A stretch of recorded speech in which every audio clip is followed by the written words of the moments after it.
Think about some fear that you had in the past. Like, let me take, for example, a certain fear I had of some health thing, some disease or something like that. Once I got over that through exposures, changing my relationship with changing my irrational beliefs that are associated with that, that no longer bothered me. For a while after that, I got a few setbacks. I was still scared, but then it no longer bothered me at all.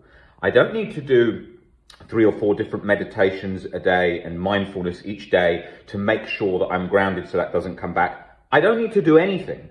I just needed to work on changing my beliefs so that I was no longer terrified of that scenario, okay? So therefore, it no longer bites me, it no longer grabs me, it no longer latches and catches me. Now that doesn't mean the goal is to become completely fearless. Once I'd taken the edge off that, it released. I could see, that's not as terrifying as I imagine, right? Now, with those fears that have been latched for a long time, that haven't reduced, and they're causing you a problem, they might be making you avoid everything or making you very locked up around that. Say you had a particular fear of HIV, that might be affecting your sex life because you're worried about contracting it, right? No amount of thoughts are thoughts, leave thoughts there, change your relationship with thoughts is going to change that locked up body language around it. Why? Because you're still way too scared of it. So we have to reduce it. So when you see these things that sometimes people sound like you don't need to go into the content of a thought. Yes, in the general sense, we don't need to go into the content of a thought. In the general sense, we don't, right? We leave thoughts there. A normal, so-called normal human walking down the street is walking down the street and they are not thinking 24/7, what do I do with this thought? What do I do with that thought? Why am I having this thought? Why am I having that thought? They just go walking down the street, right? And that's the same with all our thoughts. We leave them there. We don't get involved in them. But if there's a fear that's been latched and you've got chronic guilt and chronic anxiety latched for so long, you're going to need to go into it. That's why we have exposures. We have exposures to get into the content of the fear and break that down so we're no longer scared. So when we're doing an exposure, we are feeling the sensations, the fear and so on, and then it comes down. We're dropping the compulsions, we're dropping the checking and the chasing, and we're getting more comfortable with the feared scenario. That is absolutely key to OCD recovery, but missed so much. What benefits would we get from unconditional self-acceptance?